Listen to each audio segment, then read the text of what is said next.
Thanos ने क्यों कहा कि आयरन मैन ज्ञान के श्राप से ग्रस्त है? सबसे पहले दोनों के पास आम लोगों से कहीं अधिक बुद्धिमत्ता और दूरदर्शिता है। टोनी स्टार्क एक ऐसे आविष्कारक हैं जो अपनी तकनीक और बुद्धिमत्ता के लिए प्रसिद्ध हैं और एक अरबपति भी है। उनकी अनोखी कल्पना शक्ति और उत्कृष्ट आविष्कारों ने आयरन मैन के सूट और अत्याधुनिक हथियारों को जन्म दिया।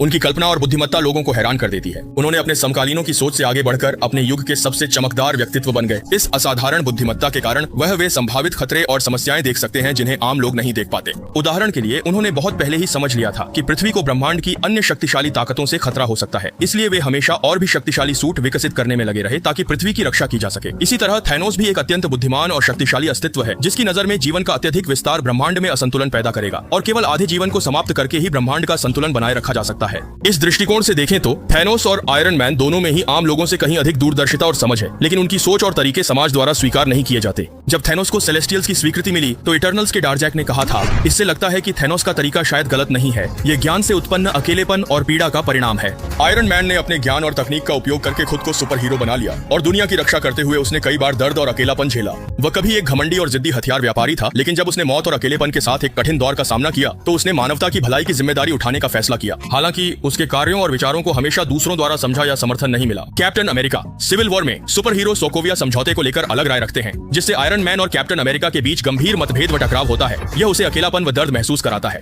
उसने दुनिया की अंधेरी सच्चाई, इंसानियत की जटिलता देखी है, जिससे उसका मन अंदर से परेशान रहता है। थैनोस अपने लक्ष्य को हासिल करने के लिए किसी भी हद तक जाने को तैयार था। अपनी सबसे प्यारी दत्तक बेटी गमोरा की बलि देने से नहीं हिचकिचाया। अपने ब्रह्मांडीय संतुलन के जुनून को बनाए रखने के लिए उसकी यह एकाकी यात्रा किसी की समझ में नहीं आई। दुनिया ने उसे एक दुष्ट अस्तित्व के रूप में देखा। अपनी विजय यात्रा के दौरान भले ही उसके पास देवताओं जैसी अपार शक्ति थी, लेकिन उसका दिल बेहद अकेला था। वह मानता था कि वह ब्रह्मांड के संतुलन और भविष्य के लिए लड़ रहा है, लेकिन उसकी पीड़ा को कोई नहीं समझ सका। इसके बाद आती है ज्ञान से उत्पन्न जिम्मेदारी और बोझ की बात। आयरन मैन ने ऐसा बोझ महसूस किया जिसे शब्दों में बयां नहीं किया जा सकता। जानता था कि पृथ्वी पर उसकी कितनी जिम्मेदारी है। संघर्ष और तकनीकी अनुसंधान में डूब गया, अपनी जान देने से नहीं डरा। एवेंजर्स एंड गेम की अंतिम लड़ाई में उसने ब्रह्मांड को बचाने के लिए आखिरकार खुद को कुर्बान कर दिया। यह उसकी जिम्मेदारी निभाने और ज्ञान के प्रति उसके सम्मान को दर्शाता है। वहीं थैनोस मानता था कि वह ब्रह्मांड को बचाने का मिशन लेकर आया है। उसका ज्ञान और ब्रह्मांड की समझ उसे अपने तरीकों पर अडिग रखती थी और वह अपने लक्ष्य को पाने के लिए किसी भी हद तक जाने को तैयार था, यहाँ तक कि सभी इन्फिनिटी स्टोन्स इकट्ठा करने के लिए भी।